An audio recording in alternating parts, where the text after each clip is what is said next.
This panel today, Scarcity and Crisis, Food, Water and Energy as a Right and a Conflict Driver, comes, I think, at a very timely moment. The crisis is with us, is it not? We're all aware of the oil crisis, rising prices. But as we complain about the prices at the pump, we might need to think about the 1.4 billion people who have no access to electricity or clean cooking. As we think about turning on the tap or remembering to close it when we clean our teeth, think of the 1.1 billion people who don't have access to clean water or to healthy sanitation. And the same numbers can be repeated for food. Unfortunately, food scarcity is on the rise. Demand is going up, whether this is due to, well, it's due to a number of factors, isn't it? Population increase and so forth. But it's also due to changing patterns of production. We can no longer count on the green revolution to increase production. But as you look at some of the attempts to change over to renewable energy sources, which is so critical, we find that land is being put aside for biofuels, and therefore less is available for agriculture. So these crises are all interlinked. As people come out of poverty, they eat more meat. Meat is very water heavy in production. So these are all interlinked. So the crises are great. But what this session is about this afternoon is what we can do about it. And there is hope on the horizon because there are some wonderful projects going on. It's a very great privilege, I think, today to have with us such a wonderful panel. One of the points that they're going to be talking about is human rights and the right to water, the right to food, and the right to energy. And as a human rights advocate, I'd just like to say something very briefly about this. The right to food is actually included in international human rights law. It's in the International Covenant on Economic and Social Rights. It's clearly stated as a human right. The right to water has had to be assumed to be part of the right to health or part of the right to life. It was so fundamental that it was never specifically mentioned. But in 2002, the UN Committee on Economic, Social and Cultural Rights produced a general comment saying there is a right to affordable, accessible, safe water. And this was then confirmed by the General Assembly of the United Nations in July last year. But when you turn to the right to energy, that hasn't yet got into international human rights law. It's being discussed, and UNDP called for a new Millennium Development Goal to talk about the right to energy. But I think it would be very interesting to hear the views of our panelists this afternoon about how the rights discourse can be helpful. The other part of our discussion will be on how these scarcities are a driver for conflict, and sadly, we see this all over the world.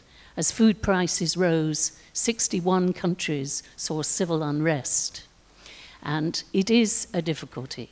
But as I say, we're going to hear about some wonderful opportunities to go forward. So I'd like to introduce our panelists this afternoon. Our first panelist is Nnimmo Bassey. He's the chair of Friends of the Earth International and is an active campaigner on oil industry issues and food and hunger politics. He is an architect, and in 1993, he co-founded the Environmental Rights Action to tackle the widespread environmental degradation and human rights abuses associated with the activities of both public and private actors in Nigeria. His work has been globally recognized, and in 2009 he was listed as one of Times Magazine's Heroes of the Environment. And last year he was the recipient of the Right Livelihood Foundation Award, which is regarded as the alternative Nobel Prize. Nnimmo.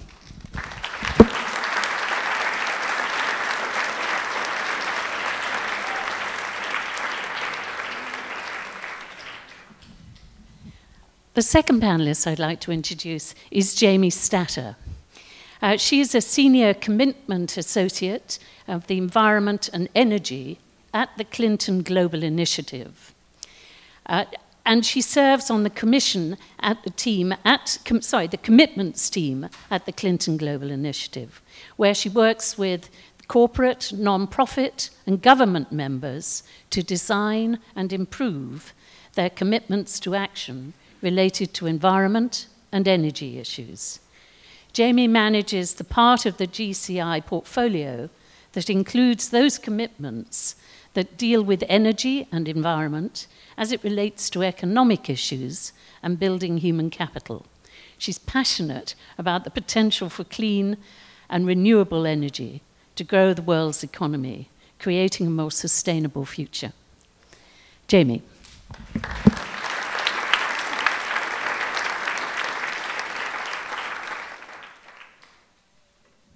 Our final panelist is Joshua Newton. He's a PhD candidate at the Fletcher School of Diplomacy at Tufts University, where he focuses on global water governance. A Fulbright scholar in Bolivia, he has spent over 10 years working on water issues, concentrating on cross-boundary conflict and cooperation. He consults for UNESCO, the World Wildlife Fund, and the 6th World Water Forum, and has also recently consulted for the Organization of American States and the World Water Council. Jamie.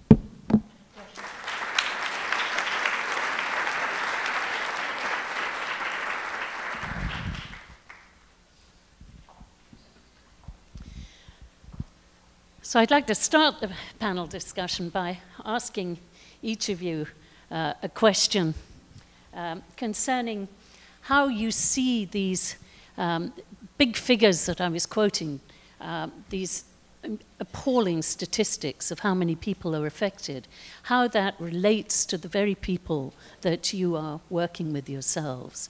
Nnimmo, perhaps you might start sharing some of your experience in Nigeria. Thank you, Julia. And it's really been a big challenge having community people struggle for access to water as well as energy. And in Nigeria, especially in the region where I concentrate on, the struggle for water is a struggle for environmental rights and survival of people living in the oil fields. Because the water bodies are polluted not just by oil spills, but also by wastewater from oil drilling and oil extraction. In fact, up to 600,000 barrels of produced water is discharged to the environment every day without adequate treatment. This means that to talk of clean water in the oil fields is like describing something that is simply not available. And this translates also to the food issue, because fisheries have been destroyed, and even the farmlands are polluted, the forests are destroyed, everything.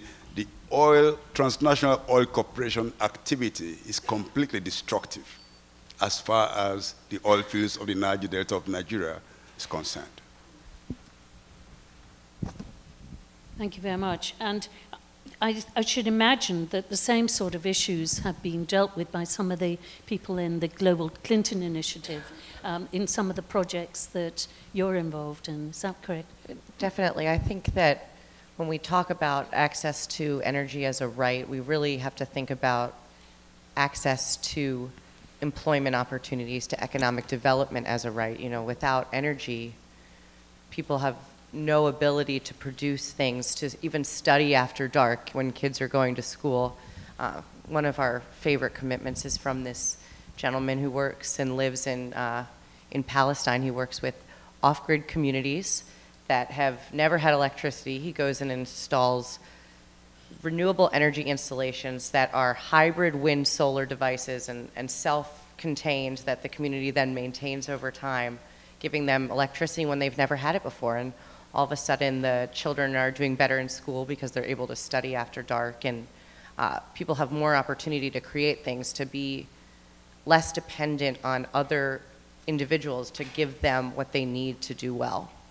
So we've seen a lot of really inspiring small-scale activities, but you know what we're thinking about here are really big picture problems. So yes, there's plenty to do in the little communities that need energy, that need clean water, but it's a much larger issue, which I know Josh will have plenty to add to. Thank you. Well, that leads me on, I think, Joshua. You're involved more on the macro side of global policy and those sort of issues. How do you see the problems?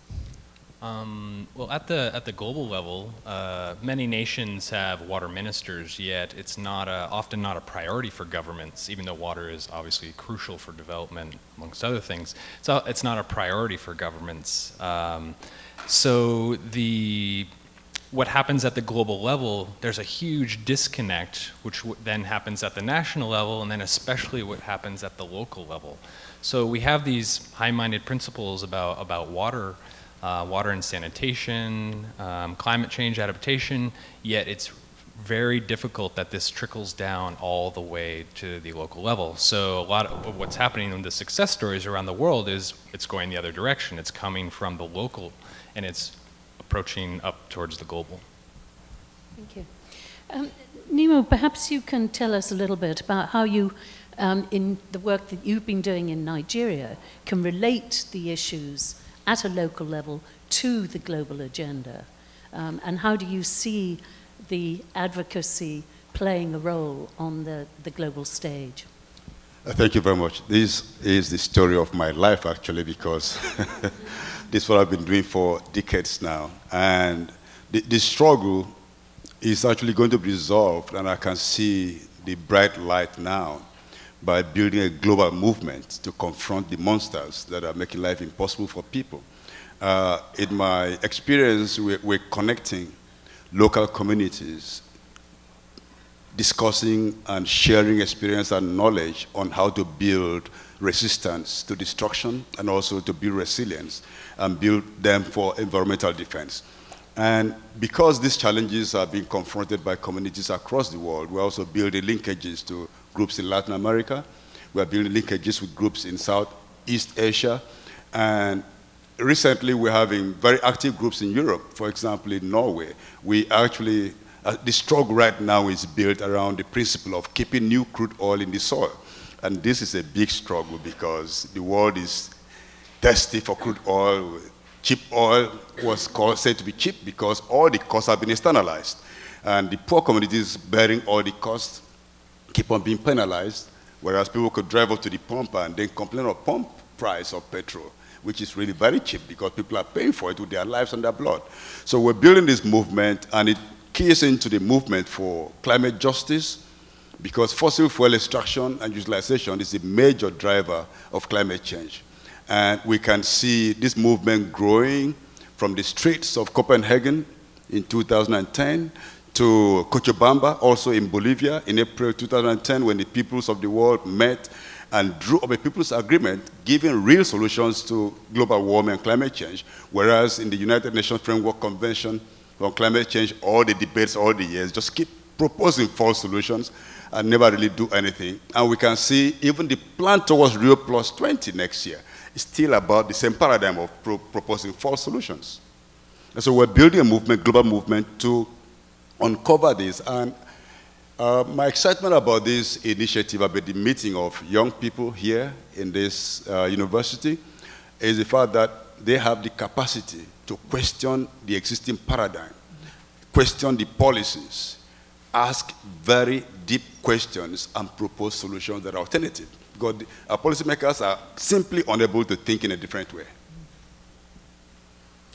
Jamie, would you like to come in on that with some of the examples? Well, I think that what we really need to think about here is this crazy situation where we have this desperate need for energy. We have people that have no access to energy, people that have no access to clean water, and what we're doing instead of dealing with these solutions is perpetuating this cycle where we're constantly looking for dirty or drilling for dirty energy in the form of oil, displacing millions of people in the process, and at the same time contributing to global climate change, which contributes to the water scarcity issue, which contributes to the food scarcity issue, and it's in no way sustainable. And instead of addressing this core issue, which is our dependence on dirty energy and continual degradation of the environment in its pursuit, we are going for the short-term solutions, the false solutions of drill, drill, drill.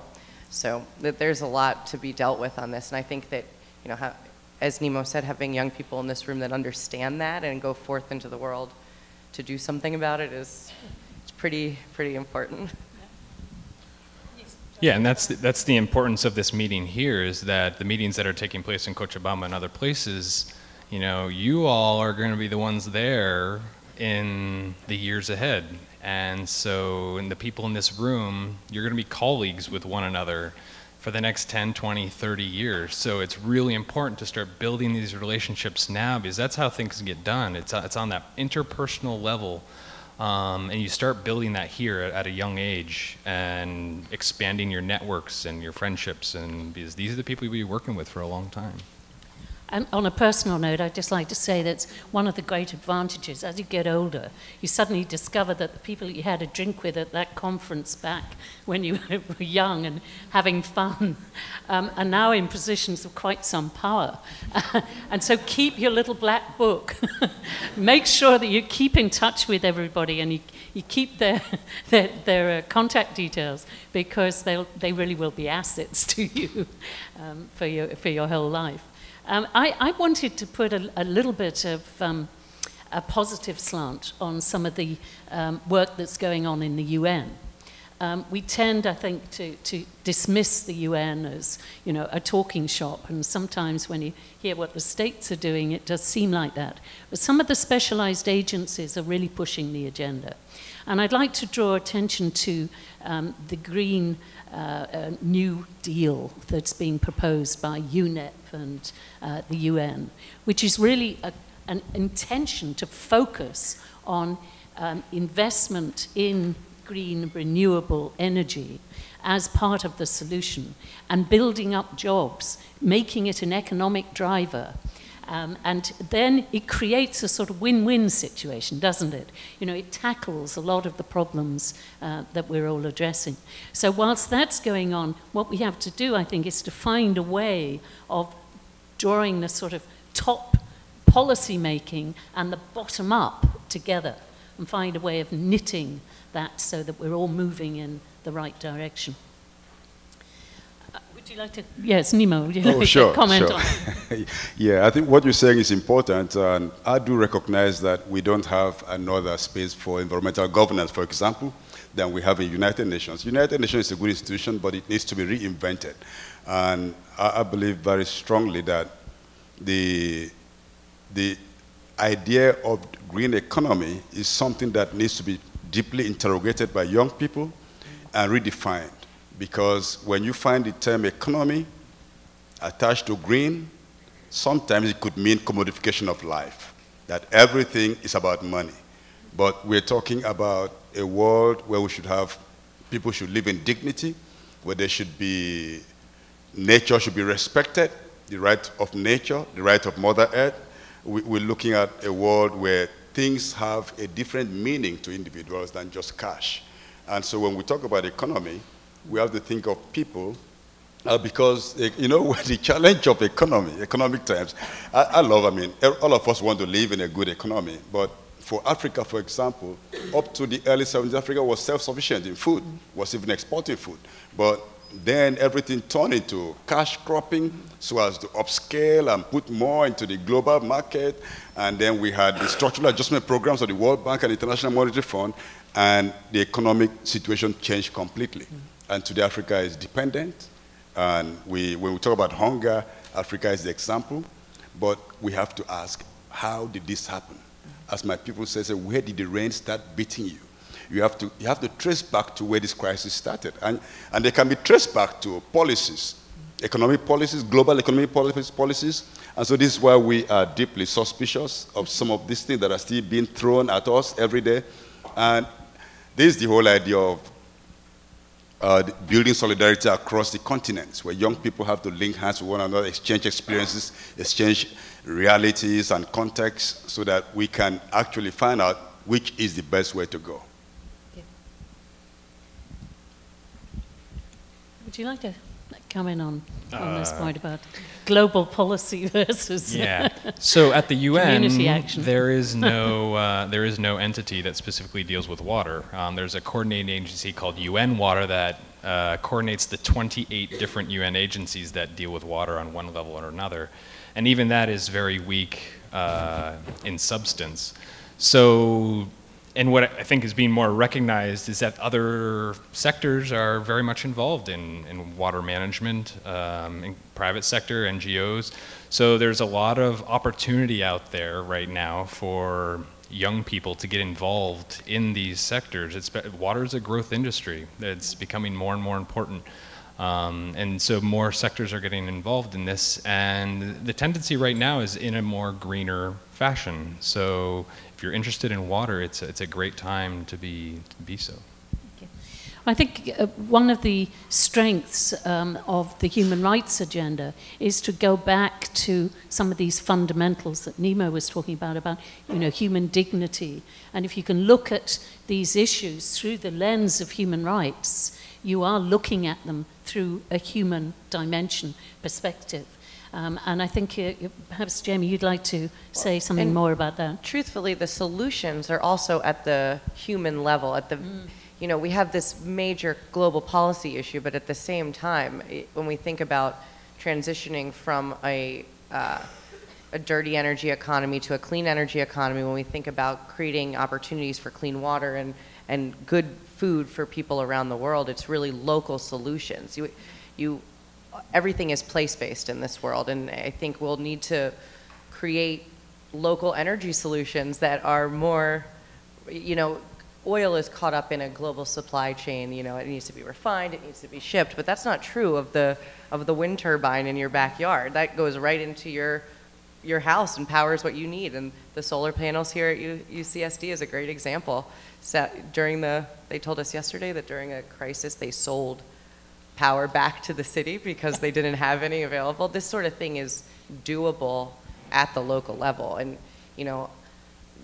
leaders and those of you that will be moving into policy and politics will have to deal with the big issues, but at the same time, those of you that are interested in finding on-the-ground solutions, there are many opportunities for that coming up. Well, I think that leads us into perhaps a really interesting question, which is, what advice would you give to the people in the audience about what they can do to make a difference? What sort of projects could they get involved in? We'll be turning shortly to questions and answers from the floor, but I would very much like to hear the panelists' views on that. Joshua, you've got any advice? Oh, back when I was an undergrad, I had an experience in Argentina where I serendipitously ended up at this high policy meeting in the province of Mendoza because I put myself out there. And my advisor turned to me when I told him this, and he said, yeah, those who move create their own luck. And so really it's about getting out there, interning, volunteering, talking with as many people as you can, and kind of building that network so you're recognized in the field, and people know then, oh, I need a job done, let's call up this person, and maybe they can do it. So it's really about putting yourself out there. I know we use a lot of social media nowadays, but at the same time, you need that face-to-face interaction. That's why these meetings are so important. So talk to as many people as you can. Go back to your high school and talk to students, but also talk to high-level policymakers if you can. Thank you. Jamie? Yeah. I mean, obviously all of that is right on. I think, the other thing is educating yourself, really learning about the issues and taking the opportunity to become an expert in something, and so that people turn to you and say, I know that this person is telling the truth, and then you're able to communicate important issues to a huge number of people. Talking about things that you know a lot about is a hugely important way to spread the word on things. Those of us that are sort of immersed in this field don't realize how little people that aren't know about it. So it's pretty crucial to educate yourself and then educate others. Very good advice. Thank you. Nnimmo. Thank you. The challenges we're confronting in the world today are really huge, and I think the big response is for us to work in solidarity with one another. But that is at the scale of what we can do together. But practically, the issues that we are confronting, either on energy or water level, are issues that would not be solved on a large scale. I believe that issues, the solutions will be in the small scale, in terms of what can be done at community level. And this is what people can do as individuals and as small groups. And so don't think about the mega projects. Think of the things that can affect lives directly. For example, I don't think this is the age for national electricity grids anymore. We have to look for things that can stand alone in small communities, that we need to recover the sovereignty of the people for energy, sovereignty over our water sources, sovereignty over our food. Food is not just something we put in the belly. Food is a celebration. And so we don't need food that we don't know. We need to have food that we grow ourselves, food that we can identify with, something that is culturally appropriate, something that we really enjoy both growing and eating. And I think this is something we can do as individuals and in small groups. Okay, well, this is something where I think we were learning in the West as well, isn't it? As urban farms are beginning to become popular. I've just moved to Liverpool, that wonderful city of the Beatles, and it's an incredibly progressive city, but sadly, it's got some pockets of incredible poverty. And as we look at people who are in third-generation unemployment, and kids who are sort of out in the streets with no role models and not even interested in thinking about getting a job. We're finding that, you know, one of the sort of things you can do is to engage young children in growing food, getting them excited about it. And in our premises, which is an education and training center, we've integrated a fully fitted kitchen so that we can actually start training people in how to cook it, so that you can have a sort of seamless project from growing it, cooking it, eating healthy food. So I think, you know, back home we've got a lot of lessons that we can learn as well. And I think there's, I'm sure, some projects that you could come up with that would make a lot of sense in this dimension. We're going to turn very shortly to questions and answers. So perhaps I can just ask the panelists if there's any final comment they would like to make, and perhaps we've around the rights issue again, or perhaps how we can avoid these crises leading to conflict in the future.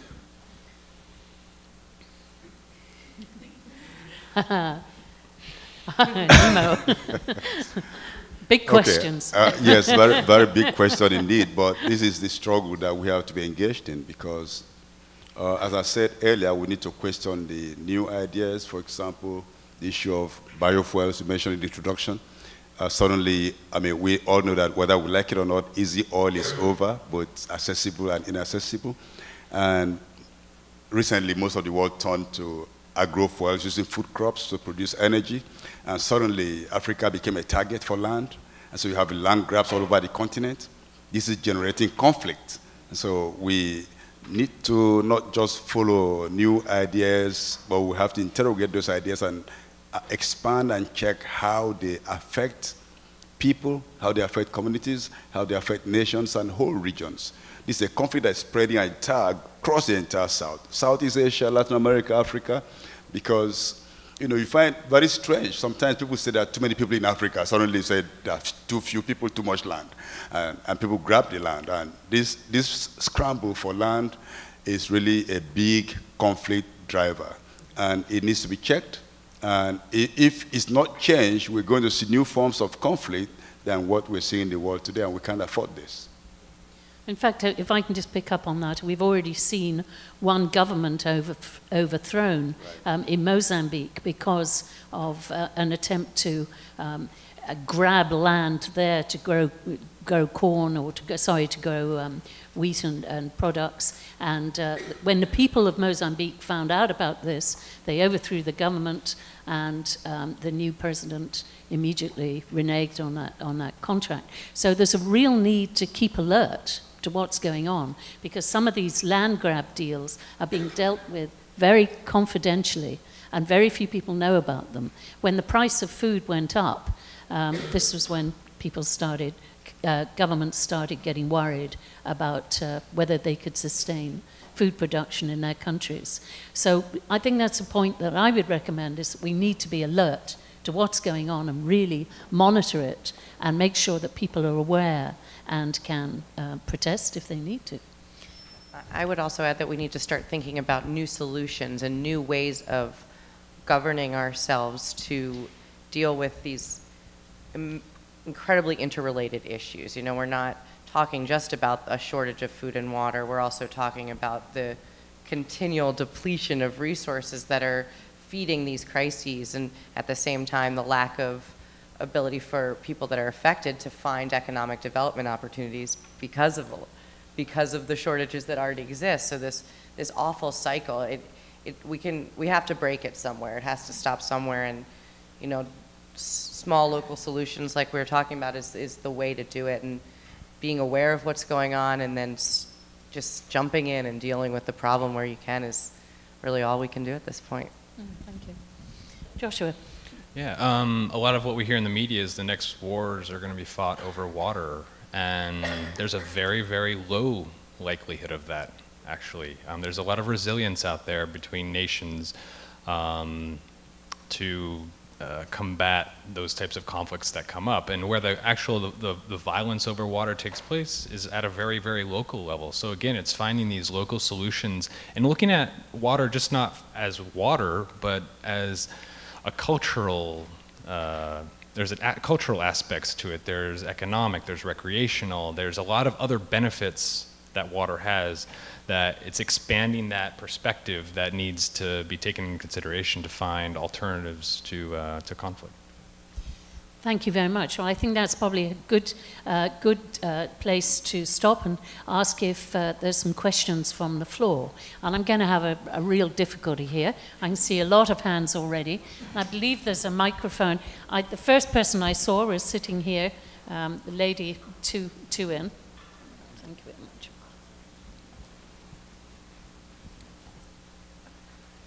Good afternoon. Thank you very much. That was really interesting. My name is Sasha. I'm an undergrad at Tufts, actually, and had a question for you. You talked about, well, your experience as an international collaboration for sustainable water solutions, and all of you actually talked about grassroots solutions to not only with the water crisis, but also the food and energy crisis. And I think you would probably all have a lot of experience in kind of the bigger problem than international collaboration is actually the collaboration within countries across a different sort of border. So institutional borders, class borders, and ethnic borders. And I was wondering if you, Mr. Newton, would be able to speak to some of the effective collaboration within countries that create avenues of communication across those alternative borders. Thank you. Let's see. So actually, I'll use an example of what we have at Tufts. There's something called the WISP program, and I think this is popping up at other universities too, which is taking people from different departments at the university. So at Tufts, it's international relations, it's engineering, it's urban environmental planning, the veterinary school, the nutrition school, and they're putting all these students together in programs, so they're learning from one another about how to talk to one another. Because one of the biggest problems you have with policymakers and then the people who are doing the work on the ground, infrastructure, engineers, they all speak different languages. So it's programs like that that are helping these communities communicate with one another so that the solutions they do come up with are more robust in the end. Okay. I'll take a question from over here, and the gentleman in the blue shirt was the first person I saw. Bear with me, it's really difficult to, there's so many hands going up. I hope I can give a fair selection. Can you hear me? I'll just speak. It seems to me like one of the biggest challenges to carrying out commitments related to sustainability at the local level is not necessarily like the challenge of carrying it out, but the forces who actively stop to like prevent these projects. Like for example, many of us have seen the film Who Killed the Electric Car, for instance. Like these sustainable technologies that are great ideas, can do amazing things, but you know, dirty energy industries, multinational corporations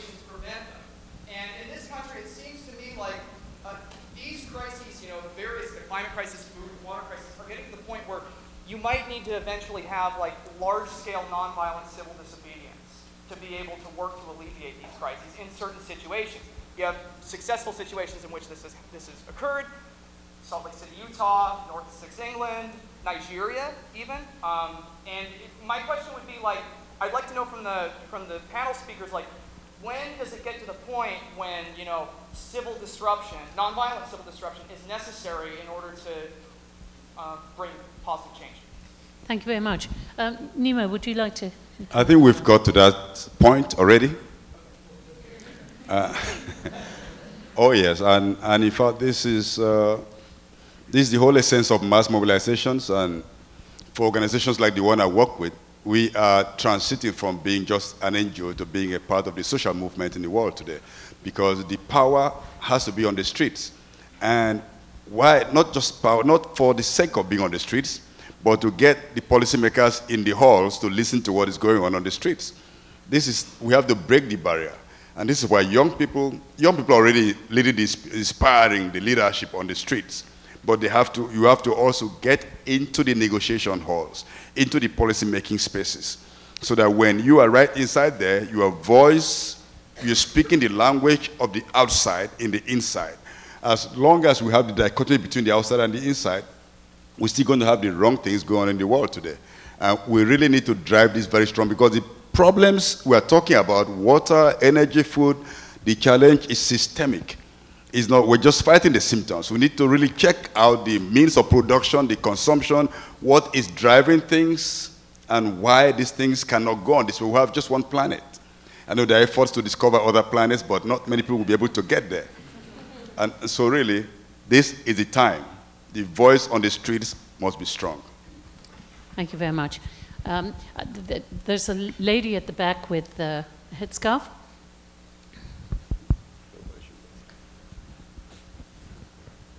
Hello, my name is Myrna Machik, and I'm from Colorado School of Mines.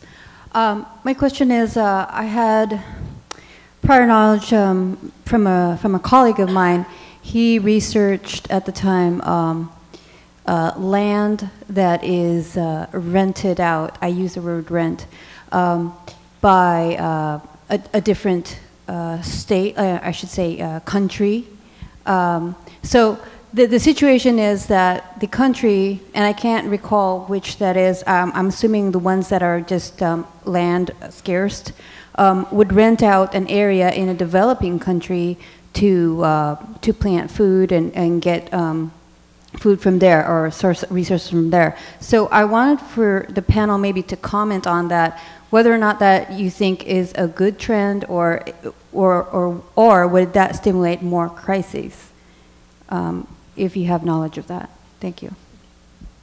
Well, I would say that, you know, everything is a case-by-case basis. I think, you know, obviously if people are renting land from the community and it is a fair market value of what you're renting, that's one thing. But in a lot of cases, I think that we all know that it doesn't work out that way in practice. At the same time, we have to think about what happens to the land after someone leaves. You know, you could clear-cut forest and leave it so that no one could ever use it again, and burn crops and things like this. You know, we have to think at the beginning and the end of the cycle, and how it fits in. It is concerning, but at the same time, it's a source of revenue. People rent out land all the time, so. Thank you. Right, on this side here, lady in 3 rows up.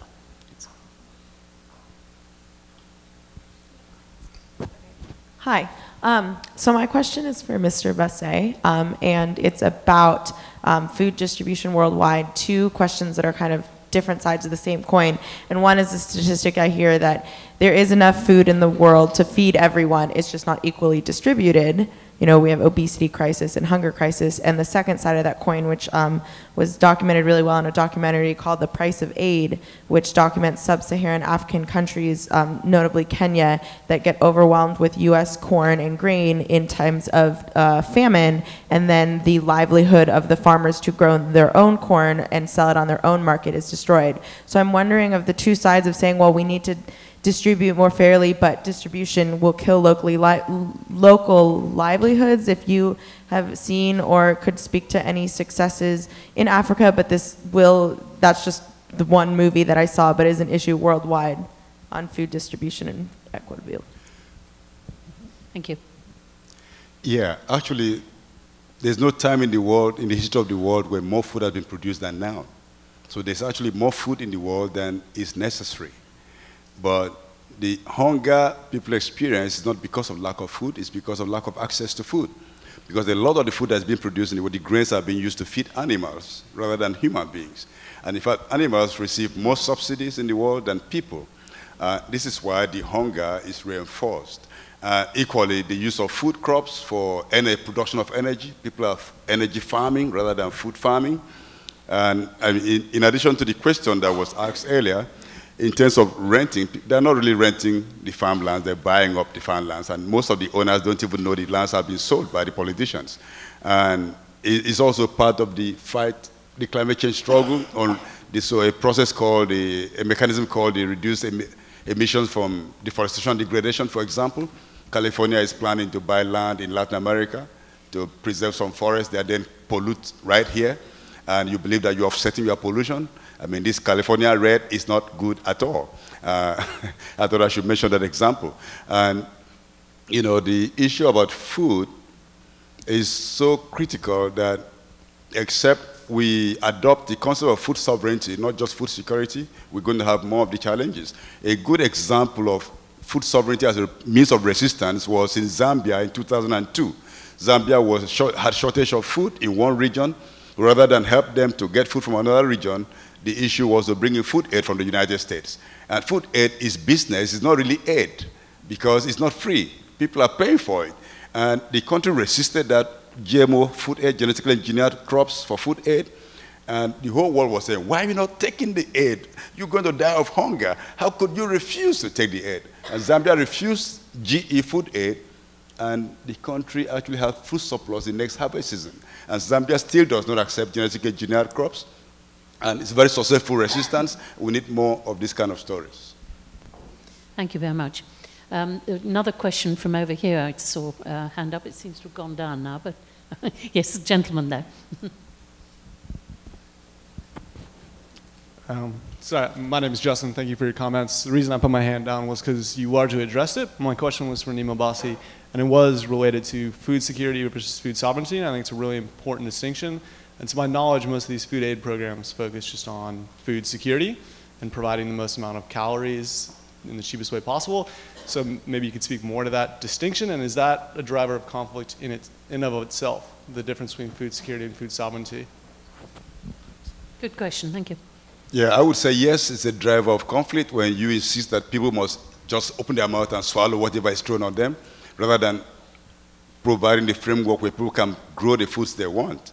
It's certainly a problem, because in the world today, and I find this very amazing, in some years ago, the United Nations system, including many of the institutions and governments, set up the International Assessment for Food and Agricultural Development for Science and Technology, and they came up with a big volume, and also small volume, saying that the future food supply of the world lies in the hands of smallholder family farmers, and not in industrial farming. They said this very clearly, but governments around the world refuse to acknowledge that document.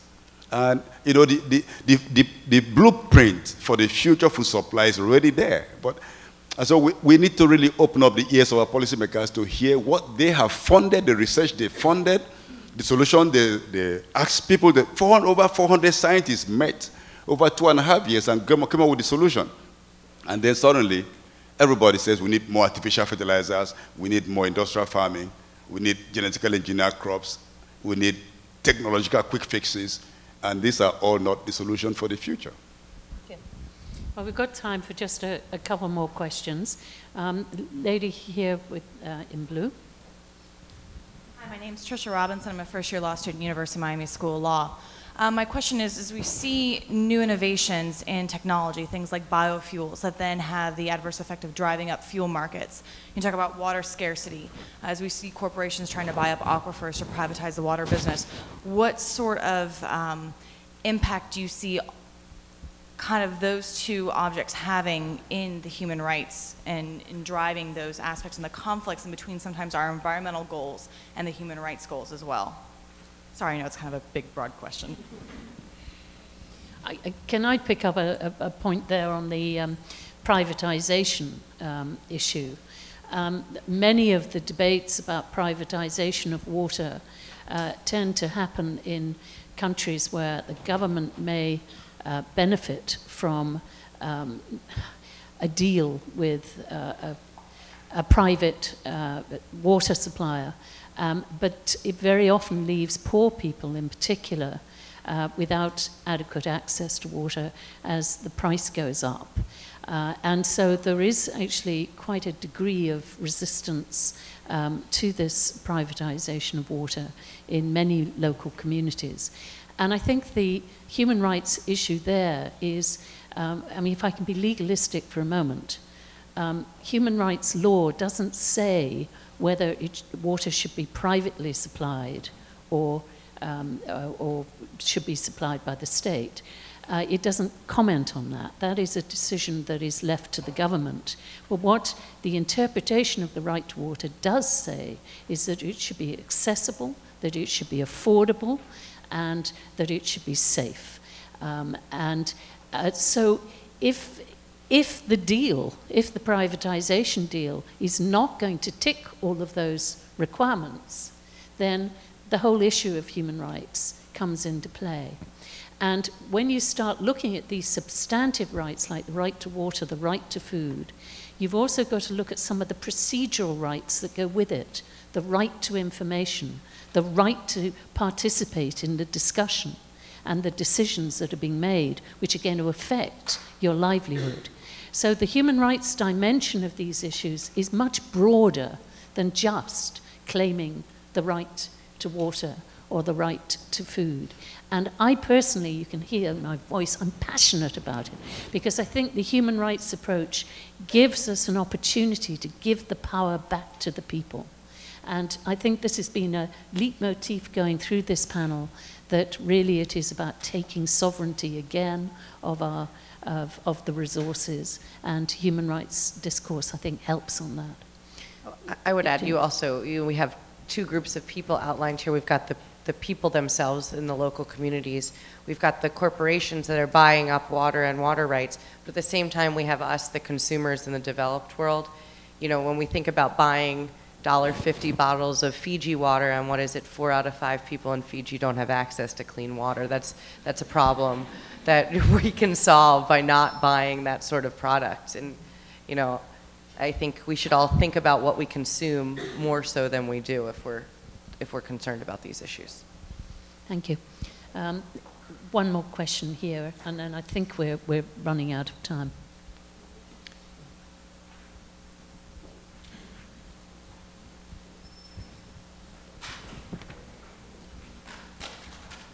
So I wanted to relate sort of what we've been talking about with these last few questions to our personal commitments and perhaps the unintended consequences that they might have. And I'm thinking about, you know, water scarcity, or I mean the privatization of water, and then food speculation and things like that, things that may be caused by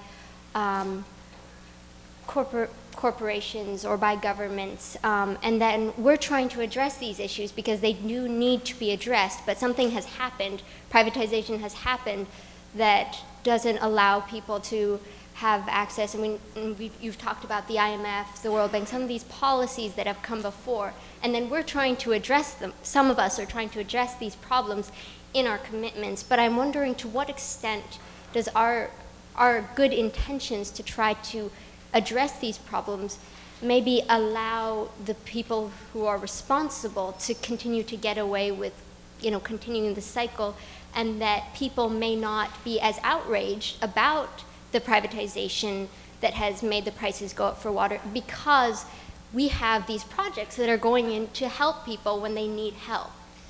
Thank you. I'm going to ask for very quick responses because I don't want to limit the time that you have to discuss amongst yourselves. So is there anybody who'd like to respond to that quickly? Or it was a useful comment. I'm wondering if we should leave it as a comment, because I think it was well taken, and we agree, it was perfectly right. Thank you so much.